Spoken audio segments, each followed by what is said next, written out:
Like, share, subscribe. Shouts out to the Lions Den community. And don't y'all forget to subscribe to the podcast show. Link will be pinned in the top of the chat. Just name the channel who could bang with us. I'll prove that you are smoking dust. GTV Media is top notch in this game, y'all. You failures only have yourself to blame, y'all. Ticket TV and a weapons make you suckers cry.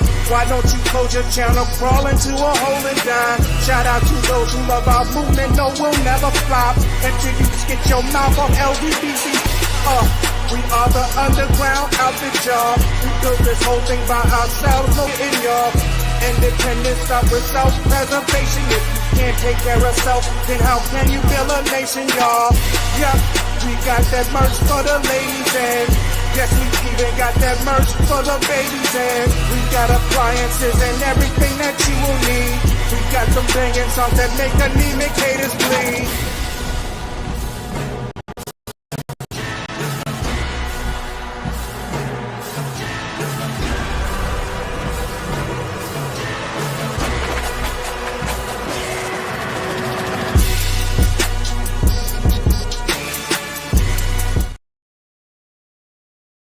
Well, like, share, subscribe. Ring that bell so you guys will get all the updates whenever I release video content on the channel. Shouts out to everybody that's tapped in, man. If y'all haven't subscribed, hit the subscribe button. Once you hit it, you'll hit a bell. Once you hit that bell, you'll see an all button. Click all. That way you guys will get all the updates whenever I release video content on this channel. Y'all won't miss the updates, man. If y'all can hear me in the comment section, press 2. Salute to everybody in the comments. Press 2. Appreciate all of you guys who's showing love and tapped in. Let me get a mic check real quick. Make sure y'all can hear me. If y'all can hear me, press 2. As I told you guys, there's been a lot of slander going on the name of Bishop T.D. Jakes. A lot of people have said a lot of slanderous things about Bishop T.D. Jakes. And now he's fighting back.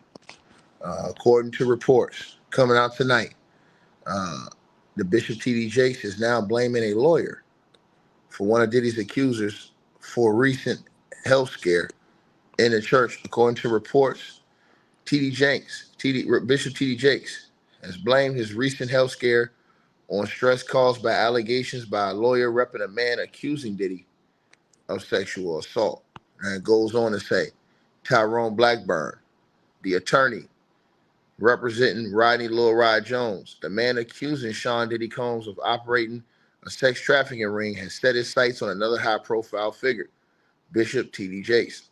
It says, in a lawsuit filed in the U.S. District Court for the Western District of Pennsylvania, T.D. Jakes has accused Dwayne Youngblood, Blackburn's client, of defamation and civil conspiracy.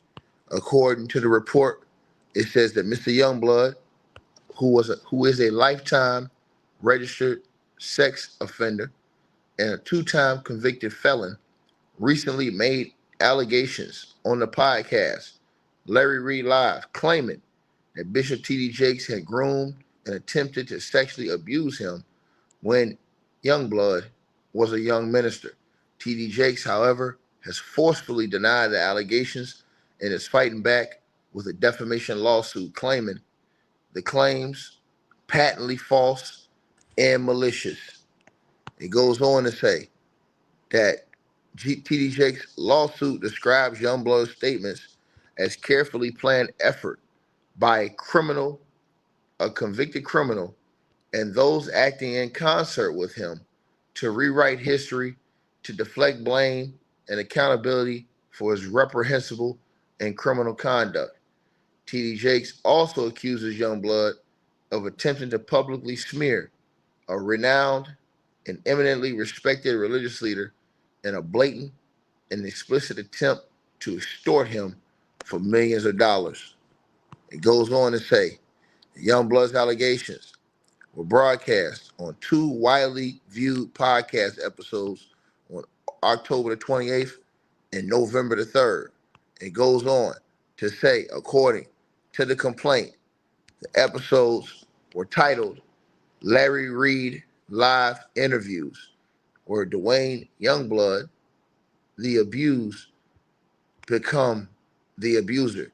The lawsuit alleges that Youngblood made statements claiming that Bishop T.D. Jakes groomed and allegedly sexually assaulted, sexually abused, and preyed upon him.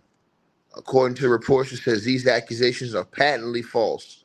The lawsuit states Bishop Jakes never kissed or tried to kiss Youngblood, never cornered him or forced him into any situation, sexual or otherwise, and certainly never told him that he wanted to sleep with him or had any conversation of a sexual nature at all with him. The interactions described by Youngblood during his LRL interviews on October the 28th and November the 3rd never happened, period. The lawsuit further claims that after the second podcast, Blackburn, acting on the behalf of Youngblood, sent a letter to T.D. Jakes on November the 15th demanding $6 million to resolve this matter quickly and privately. According to the complaint, this demand amounted to an attempted extortion. It goes on to say information and belief. The defendants retained a lawyer in New York to represent Youngblood in a blatant attempt at a money grab, the filing alleges. The motivation of the demand was clear. Pay millions of dollars otherwise, the podcast strategy and other similar tactics of attempting to publicly harass and shame Bishop T.D. Jakes would continue. The lawsuit also details the toll of allegations have taken on Jakes. It says it mentions that the pastor suffered a medical crisis on stage in the middle of his Sunday service on November the 24th during a sermon at the Potter's House Church in Dallas, attributing this incident to the stress caused by Youngblood's claims and widespread attention they have received. Jakes is seeking damages for defamation, emotional distress, and punitive damages. It goes on to say that the lawsuit asserts that Youngblood's claims were accompanied with malice, wantonness, and continuous desire to cause injury and were made heedlessly and with reckless and wilful indifference to the truth. Bishop T.D. Jakes is now fighting back in the biggest way. As Bishop T.D. Jakes is fighting for his reputation, you guys, as he says that these allegations are categorically a lie. Now, salute to everybody that's tapped in to this channel. Salute to everybody that's tapped into the stream. I will let you guys in on, because here's the thing, right? This guy apparently had given his story, right? So he gave his story about what he claims had happened in that situation, right? And so, Bishop T.D. Jakes has now fought back. He's tired of the foolishness after this guy accused him of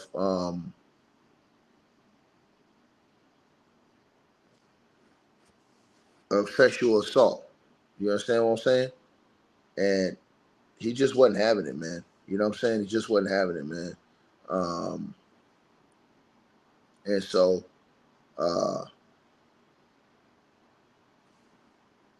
I'm gonna let you guys hear some of what this guy had to say. I think this went under the radar for a lot of people. A lot of people, I don't think they knew or got to know what this guy had to say. But Bishop T.D. Jakes is fighting back, man. A lot of people have been throwing his name under the bus and been saying some things about this man. And now, I guess he is now coming to basically go after these people that have made these claims about him. You understand what I'm saying? Now, this brother, as I said to you guys,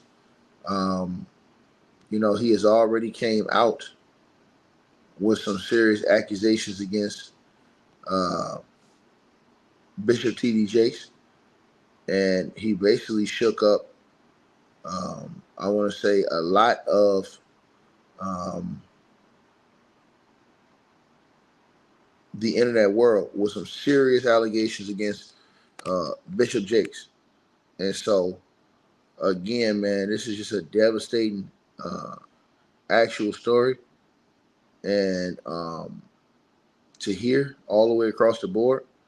And,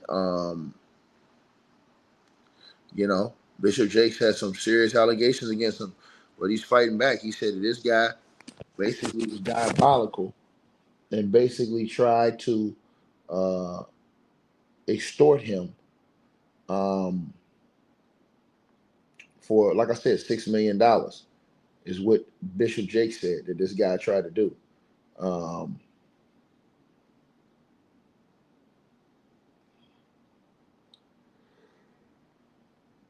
Oh, hold on one second, you guys.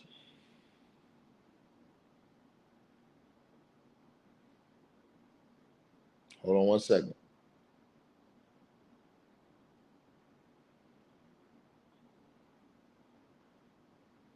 So let me go ahead and put this on y'all's thing right now.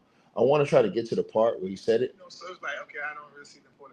But he began to tell me about how his charge was about something in the world of sexual abuse, what they did. I want to get it here. Hold on. And they're going to also tell me their story about being abused. I'm trying to understand. That quick was the conversation.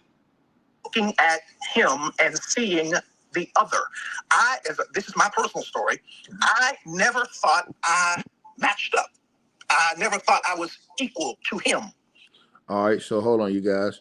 So salute to Larry Reed Live channel, and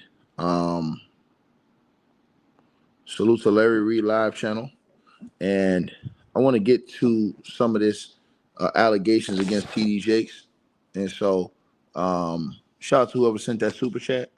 It's VIP. Salute to VIP for the super chat. I appreciate you for the donation. But yeah, I want to get to this. Hold on. So I used to, as a boy, look at boys as the other. And when people say same gender loving and things of that nature, it's really the fact that something in me was looking at him and seeing the other. This is my personal story. I never thought I matched up. I never thought I was equal to him. So I always was drawn to him because he had what I didn't have. It makes a difference how gifted and how anointed. Wait. Yep.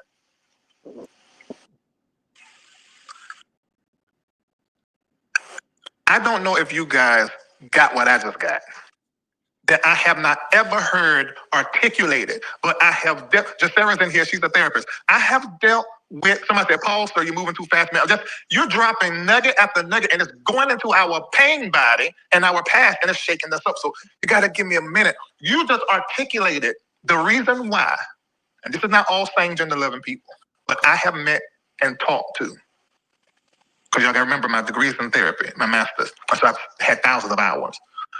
So many men who began to sleep with other men because they saw the man as what they needed to be. They measured their chest by his chest, his arms by their arms, their legs by their legs. And so they went to explore what everybody else called a man because within themselves, they didn't feel like it. That's right. I feel like I need to cuss. Are you effing kidding me? Yes, sir. That's it. The way you just articulated that. That's it.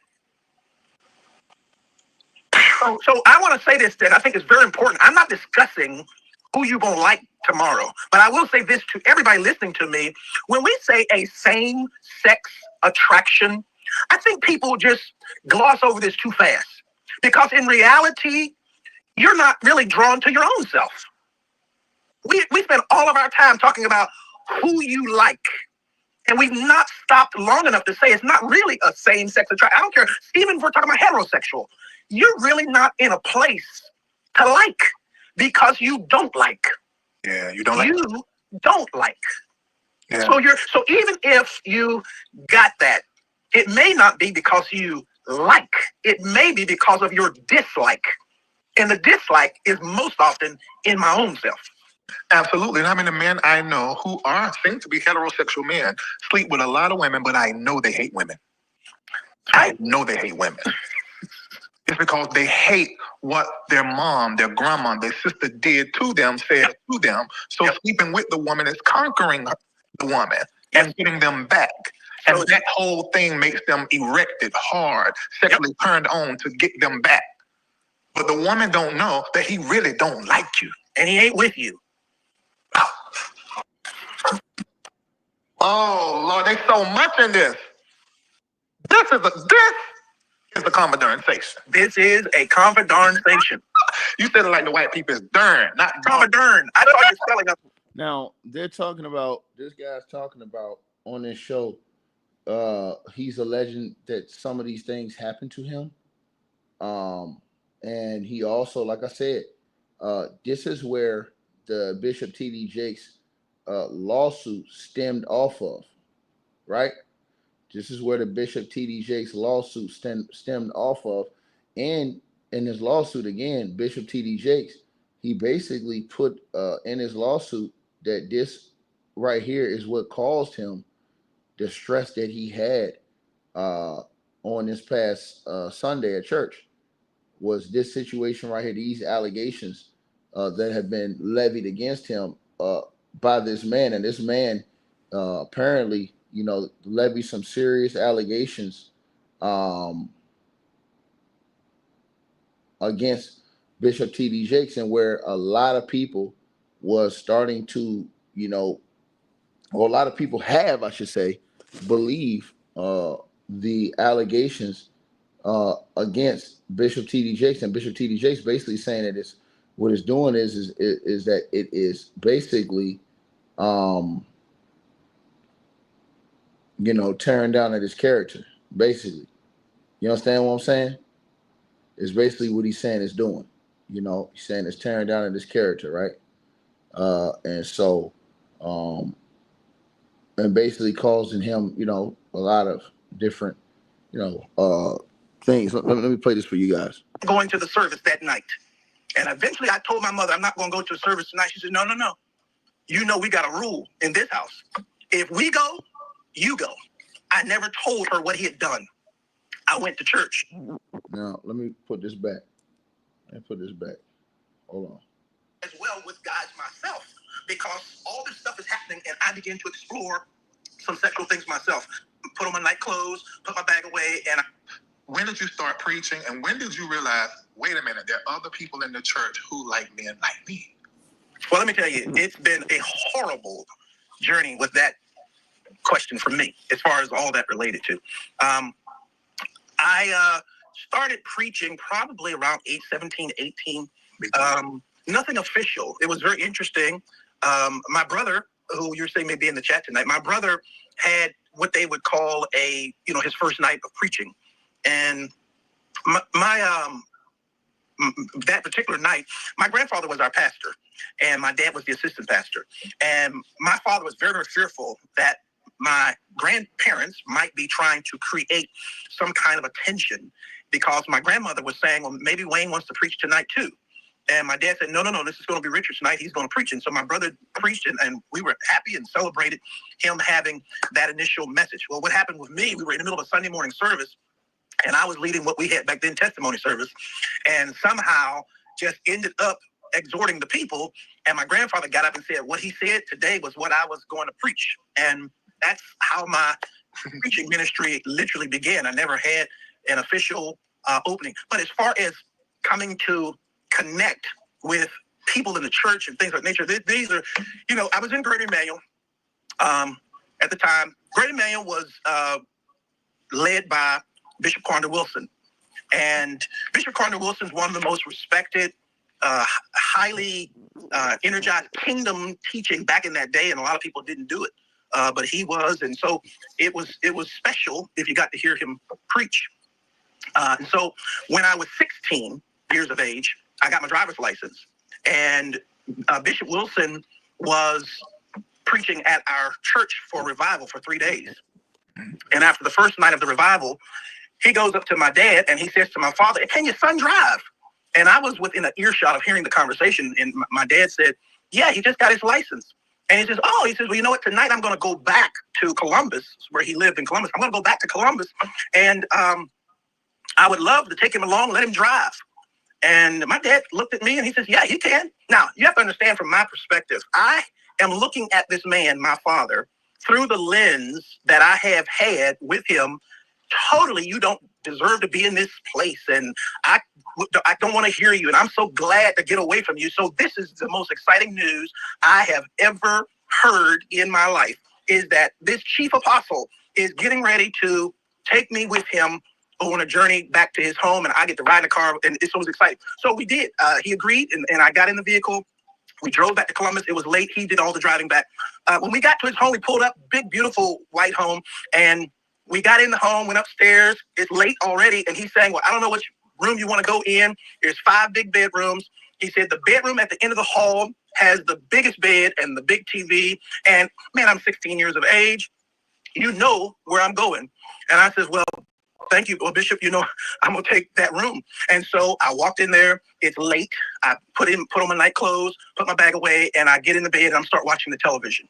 About an hour or so later, the door opens and in comes Bishop Wilson.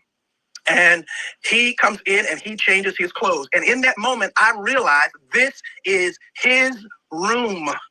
And something in my heart just dropped. I can't even tell you the same fear that I felt all those years with my father every morning. I felt that same fear come over me again, but I lost all ability to say anything. So he got his clothes changed and climbed in that bed with me. And he said to me, don't worry, Pappy is not going to hurt you. And I'm just like, oh, I just got to go to sleep. So I went to sleep. About an hour or so into my sleep, I'm awakened by his hands on my genitalia. And when I woke up, he started speaking in tongues like he had been praying for me.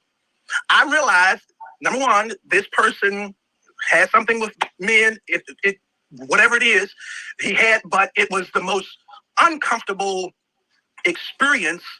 And I'm thinking, here's my dad, here's this. And in between him, I didn't even talk about it. When I was 12, I was also raped. But here is this man who is the head of our organization touching me in his home. It's just the two of us. So I rolled over like I was asleep, laid there, couldn't fall asleep. In the morning, he said, I got to do a little travel, do something. And we would then get back in the vehicle and head back to Pittsburgh. We got back in his vehicle and we drove a little bit. And he said, I got to pick up somebody. And he picked up Elder Brian Keith Williams, a very well-known person out in social media now, Bishop Brian Keith Williams. And when he got to the car, he said, let me sit up in the front with the bishop. And I was so glad to get in the back seat. And I sat there in that back seat in pain and hurt and confused, because I drove back to our home church and he preached and he prophesied, and I went home more damaged, but certain that what I had been feeling about men and all this kind of stuff, that this was something that was... So he didn't just accuse Bishop T.D. Jakes. He accusing other ministers as well of certain different things, man. And this thing has gotten real out of control, man. A part of that church now, we... No, this is Bishop Wade Jones. Wade Jones. Okay. Yes. I know that. He befriended, we befriended, got kind of close with Bishop Jakes. And we decided in one of the times he was there, it was going to be his birthday. Now, I remember like it was yesterday. His birthday is June the 9th. And we're going to take him out. What's your friend name again that you were close to? The person who was in that church, his name is Harvey McDaniels. Okay. Harvey. He and I were going to take Jakes out to eat after he preached for his birthday. And so I was able to convince my mother to let me drive her car, as I didn't have a vehicle. I said, well, we're going to take him out to eat. I want to drive your car. And so we did. We took him out to eat. And it was decided after we were done taking him out to eat that I would be the person to take him back to his sleeping place, which at the time there was a lady named Sister Giles. She always wanted to house and take care of him when he came to that church. And so I came in there, drove him to eat, and then took him back to her home. Well, after taking him back to her home, he says, come on in, let's talk. And I still felt, you can't even imagine being 18, 19 years of age. This person is killing it, and they're saying to you, come on in, let's talk. And so I did. I went in. We sat down at a very long dining room table in a room that she had, and for 2 hours, it was unbelievable. Pouring of heart, crying, him talking about my father, we talking about these scenarios, and I inwardly just knew I had finally found someone who could get it. Someone who understood. I'm sitting at this table, and for the first time talking to any man, I got tears coming down my face because somebody gets me. Somebody understood what I was going through. Well, after sitting there and having this long discourse with him, I finally look at my watch, and I'm like, oh, my goodness, I got to go. I got to get this car back to my mother. She's going to kill me. So I said to Bishop, I got to get up. And I got up from the table. He got up from the table. He walked around toward the way I had to exit quicker than I got over there. And when I started to walk past him, he pulled me to himself, wrapped his arms around me, and tried to kiss me. And in that moment, I literally died. I could not. I tell you, to this day, I can't remember how I got out of that place. But I remember driving home with all kinds of crazy thoughts and what in the world am I going to do now?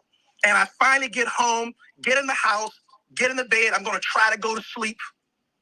And I get to sleep and get up in the morning. And in the morning, I step into our bathroom and my home phone rings. My mother answers the phone and she says to me, Wayne, it's Elder Jakes. And I get on that phone. And when I get on that telephone, I can hear water. He is sitting in a bathtub. And in that thing, he says to me, without any hesitation, there's 3 things I need you to do. The first one is, when I come to Pittsburgh, you're going to be the only person I sleep with. The second one is, you can't sleep with anybody else because I don't want to give my wife anything. And thirdly, I will take care of you the rest of your life. I can't to this day remember how I got off that phone, but I do know I made a decision that I wasn't going to the service that night. And eventually I told my mother, I'm not going to go to the service tonight. She said, no. You know we got a rule in this house. If we go, you go. I never told her what he had done. I went to church. And the most humiliating thing imaginable happened that night at church. Bishop Jakes, getting up to preach, speaks into that microphone. I'm going to ask young minister Youngblood to read for me. And after all of that drama of the last 24 hours, I had to read before he preached. And so there is so much more to me and Bishop Jakes and my family and Bishop Jakes and the absolute destructive sexual damage. But this thing was so extremely damaging. And I would say this to you, Larry, that sitting back and watching some of the things I've seen in 2024 and things that I've even heard him say, has been so frustrating to me, because the people who I've heard say things publicly related to him and people who've actually come to me, the stories they are telling me in 2024 is what I remember when I was 18 and 19 years old with this same person. And so it's hurtful because for me, of course, I've abused, but my God, I can only imagine how many people may be listening tonight or hear this again, and you might be on the cliff getting ready to do something that destroys your life. I will encourage you tonight, don't hold back. Don't believe the trash and the garbage that touch not my anointed and do my prophet no harm. Trust me, you are God's anointed. Absolutely. You're the person that God cares about. Now, this is what I want to say right here, right? So, a lot of people in the comment section saying, oh, I believe it, right? And you have every right to believe whatever you want to believe. But what I found interesting is in this lawsuit that Bishop T.D. Jakes filed, in this lawsuit, they apparently said that this guy, and I want to read this again. It says, in a lawsuit filed in the U.S. District Court for the Western District of Pennsylvania, Bishop T.D. Jakes accused Dwayne Youngblood, Blackburn's client, that's Tyrone Blackburn, the attorney that's representing Lil Rodney Jones, his client. He accused Dwayne Youngblood, that's the guy who's talking, if I'm not mistaken, of defamation and civil conspiracy. Now it says Youngblood, now let me read this right here, right? The guy who allegedly is making the allegations is a lifetime registered sex offender and a 2-time convicted felon. So you tell me who you believe. I'm going to repeat myself again. Now, in Bishop T.D. Jakes' lawsuit, I think they have apparently pointed out that this guy that is making these allegations, that I'm not mistaken, that's the guy who y'all was just listening to, is a lifetime registered sex offender and a 2-time convicted felon. He's the one that was making the allegations against Bishop T.D. Jakes, saying that T.D. Jakes had groomed and attempted to sexually abuse him when Youngblood was a young minister. So you got to make it make sense. You got to make it make sense. You understand what I'm saying? So it's going to be hard for some people, on both sides, because you're going to look at it like, hold on, man, this dude right here is a sex offender and he's 2-time convicted, felon.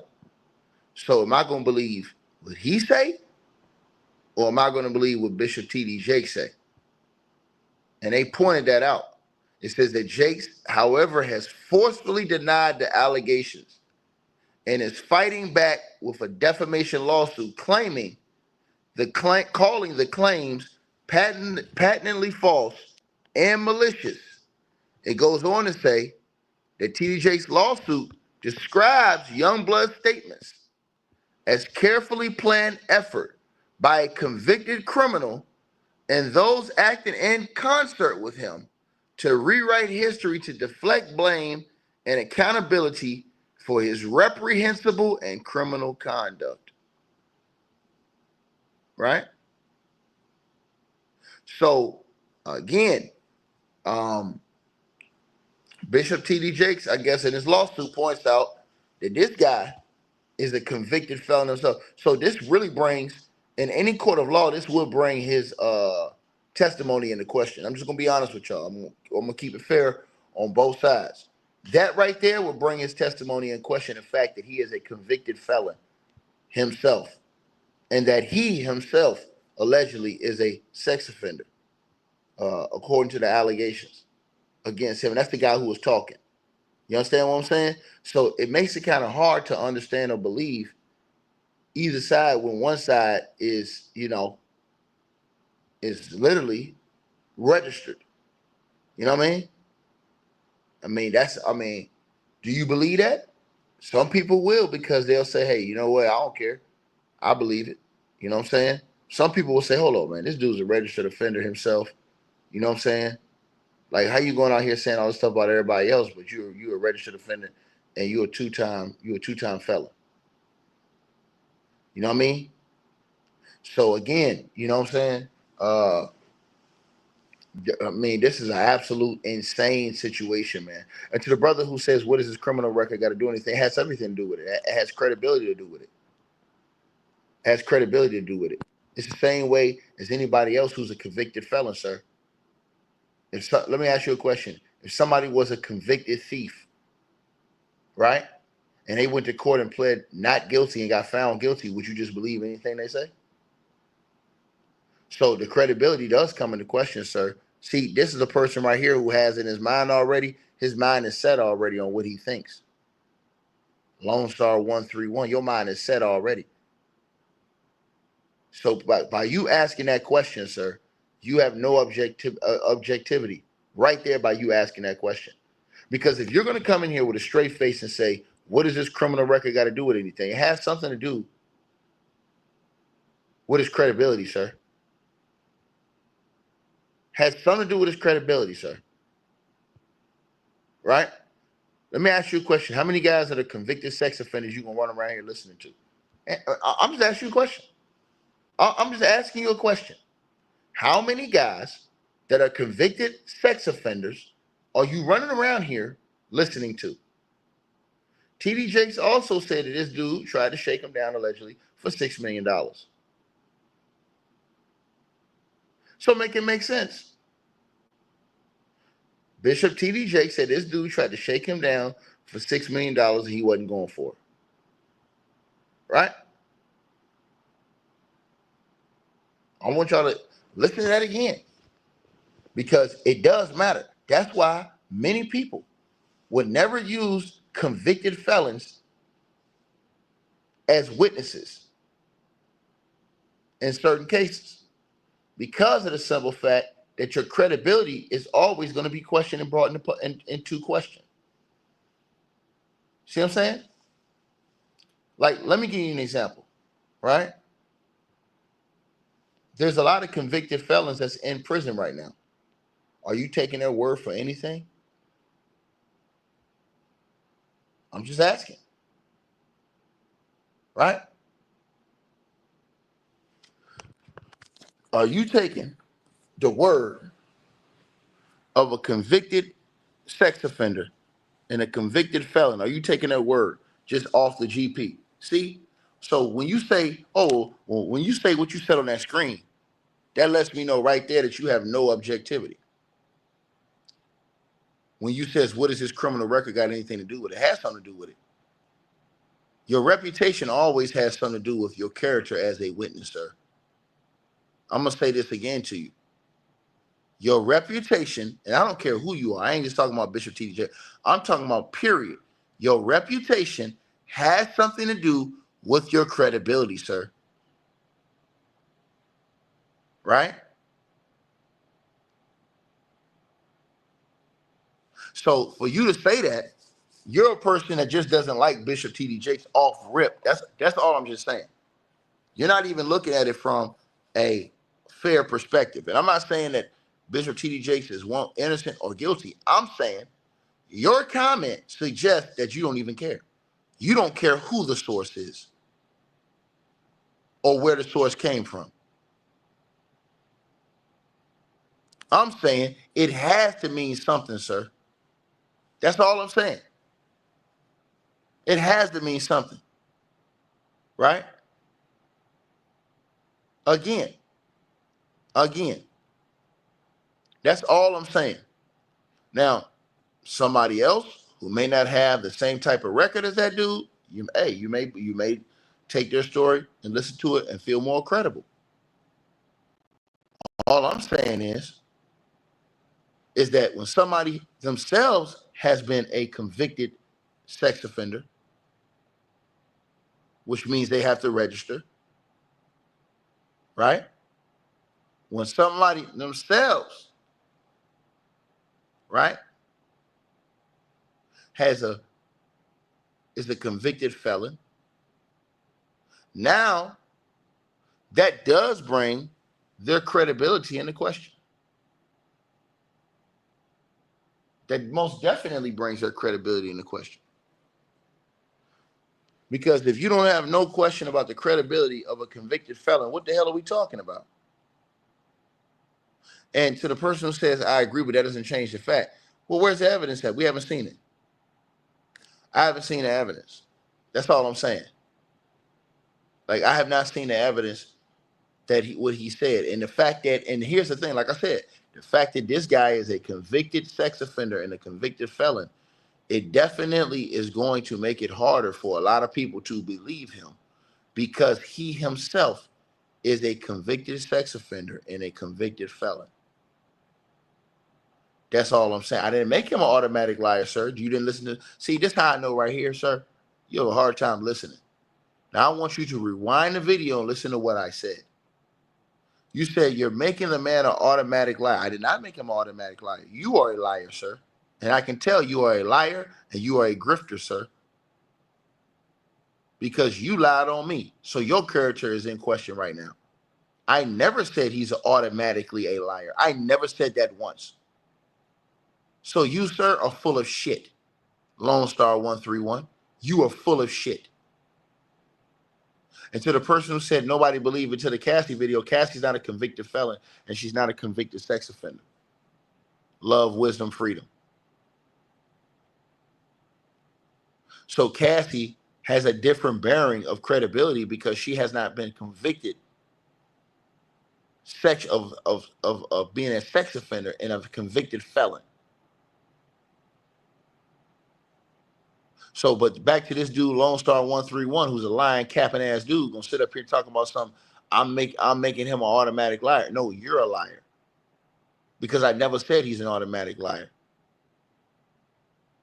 I never said that. Never said those words at all. The only thing I pointed out is that in a court of law, if you listen to me, it will be hard for people to use him as a witness and take his word for anything, being that he is a registered sex offender and a convicted felon. That's what I said, and and what I said was absolutely right. I'm not talking about me seeing the evidence. See, you're not listening to what I just said, sir. You keep moving the goalposts. I'm not talking about none of that. You keep moving the goalposts. You continue to move the goalposts, sir. I never said anything about that. I said that in a court of law, let me repeat myself again, because I think you have a hard time in hearing Lone Star 131. I said in a court of law, sir, in a court of law, they would have a hard time using this guy as a credible witness because he's a convicted sex offender and a convicted felon. That's why. That's why you don't see them just bringing a whole bunch of convicts in the courtroom as witnesses, sir. And what I said is absolutely right. That's why you don't see that. Right? So his situation is a little bit different. It has to go to show to your character. It has to. And that's what it does in the court of law. It goes to show to your character, and they will use that against him in any decent court of law. And so this was tragic to me, and I was alone, again alone. And I want to say this goes on from there. I want to say this and give you a break because it's.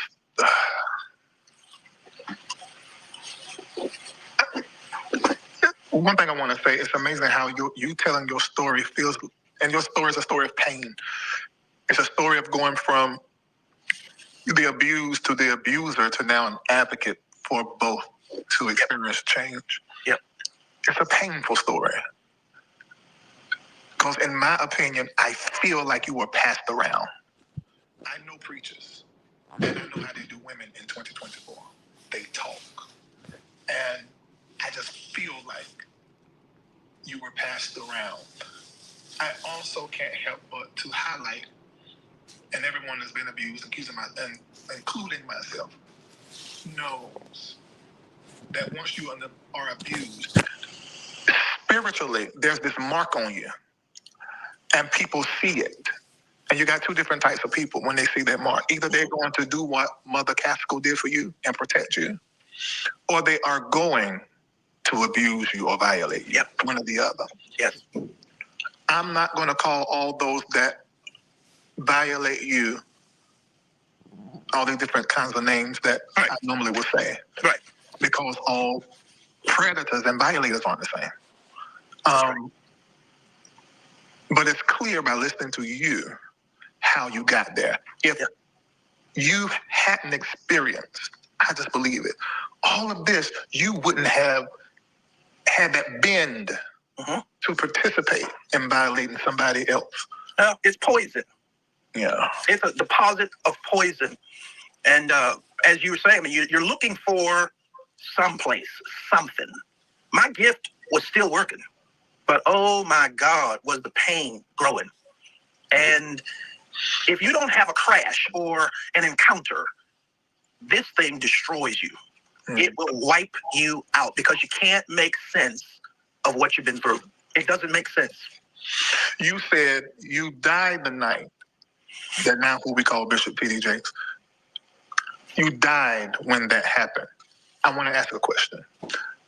Is it because of all of what you have been through and you looked at him in that moment as the savior to pull you out and your dreams died? Or was it your hope and ever being different than you were died in that moment when he did to you, according to you, did to you what had already been done to you several times before? And it sounds, and I believe In my opinion, I won't there. We don't. None of us know except for you and D.D. Jakes and you and Bishop Quander Wilson and you and Mother Maskell, and some parts of your story has been verified by Bishop Brian Keith Williams in the chat. You know, so we know that you're not pulling this out your bread basket. Mm-hmm. That there's some truth here because there are other people to verify. Now, what died? I want to know what died. It sounds true because you went into that when you have something traumatic like that, you go into a black spot and you can't remember how you got out of the house. You just remember halfway driving home. So it sounds like this sounds very believable to me, but I don't know. So tell me more about that. Yeah. Well, I lost the ability. I didn't know it, but I lost the ability to believe. I stopped believing all the stuff that we were saying.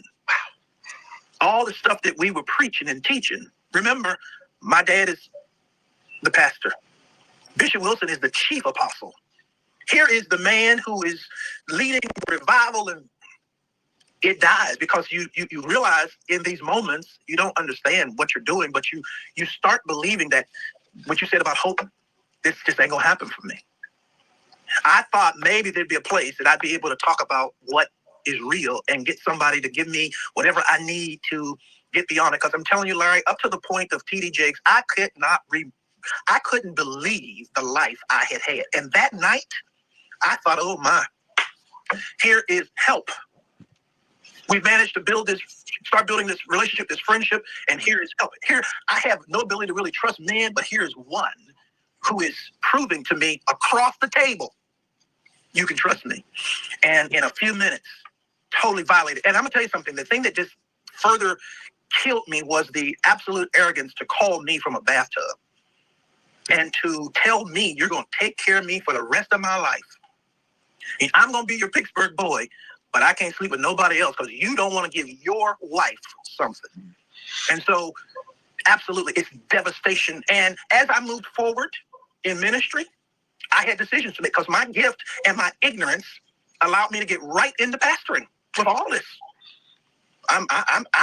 Because I was more studious than my dad and more studious than my grandfather and very serious about my craft, whatever it was, I studied. And so it became pretty natural that, Bishop Wilson started telling me and my brother that you all should move beyond your dad should turn the church over to you all. So I always was inwardly feeling like there was something more in me. Well, instead of me taking it to the place of getting healed, I started a church. It was a natural thing to do. We're going to do it different than them. But it goes back to what you said about how you couldn't stay in the present. You only could. So, yeah, man. Wow. He made some serious allegations, man. He made some serious allegations, man. Serious allegations, bro. Wow, bro. Wow, bro. Wow, bro. So, T.D. Jakes has now clapped back and filed a lawsuit saying that this dude is basically defamed his character, defamed his name, and it's on you guys to believe what y'all want to believe and the reason why I say that is because, this guy is a convicted felon and a convicted sex offender himself. So that does throw salt in the game right there. A lot of it. That makes this whole situation very, very, very questionable with his history. You know what I'm saying? So it's almost a he said, she said situation because I'm going to tell you something. If this guy did not have that felon, if he wasn't a convicted felon and a sex offender, a lot more people probably would have seen him as credible. You know what I mean? Now, again, that doesn't mean he's outright lying. That doesn't mean he's telling the truth. That just means exactly what I said. That in a court of law, it's going to be hard for him to be able to have credibility because he is convicted himself. You understand? And they're going to ask him, if this was so painful for you, why would you then turn around and do it to other people allegedly? If this was so, unbearing for you, and you know what I'm saying, You could not deal with it. Why would you turn around allegedly? Why would you be doing that to other people? That's a question that they will ask him in court. You know what I mean? Because again, I'm not saying outright that he's lying. I'm not saying that he's telling the truth. I'm saying that with his criminal history and him having that on his name, it's gonna cause for pause for a lot of people that's looking at that situation. And I'm just keeping it real. A lot of people gonna sit back and say, you know what, I don't know, man, because this dude's a convicted felon. So are you gonna just go believe in convicted felons and sex offenders themselves and what they say? Or are you gonna, you know what I'm saying, take time and, you understand? And to the person who said this is a lawsuit, you damn right. So that when they go to civil court, that's gonna come into, that's what I'm saying, that's gonna come into question is his criminal history. That's gonna come into question, bro. In civil court, criminal history is gonna come into question of this man. That there's gonna be a big stickler, you know, and that's a question I believe that they will ask him if he speaks in court. Is uh, you know, if you were so hurt by these things, what made you do the same thing to other people? If you didn't, because he basically was saying, I didn't want to be around it, I didn't like it, I was this, but he'd say he never said nothing, and now they're saying he did it to other people. You know what I mean? And so, man, the truth gonna come out one day, though. The truth gonna come out, man. The truth is gonna come out, bro. We gonna find out the truth. And whoever it is that is dirty, or whoever it is that is lying, because again, this could be, you never know. He could be telling the truth, or this could be a lying smear campaign. You know what I mean? Straight up. Straight up. Against this guy right here that's on your screen. You just never know, man. You never know, man. So again, I've said this 1,000 times. We don't live with these people, so we don't know how they are in real life. You know what I'm saying? That's why I told y'all I don't praise no celebrities. I don't praise man. That's why I told y'all this, because man can always let you down. Right? So we just never know. We gonna find out soon, though. All these things will be revealed. All these things will be revealed. But I don't see him winning a court case. And I'm just gonna tell y'all why. Like I said, because of his credibility. They're going to tear him apart as far as his credibility. And I mean, honestly, him having that tag on his name as sex offender and convicted felon. I mean, bro, any court worth their salt is not going to use him and his testimony as legit witness. You know what I mean? So that's the big thing he has going against him.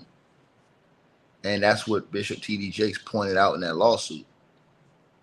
You feel me? And like I said, in the end, God will be the judge and he'll deal with everybody accordingly. You understand what I'm saying? So if it's something that somebody gets away with in this life,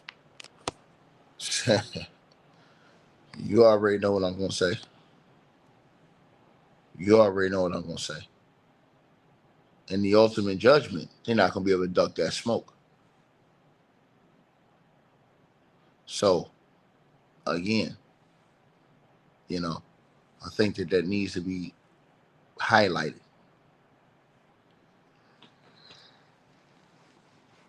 Highlighted again. But y'all definitely let me know what y'all thinking about this. And definitely let me know what y'all feeling about this. Like, share, subscribe, everybody. Appreciate all y'all tapping on in. Much love to y'all. Y'all have a great night.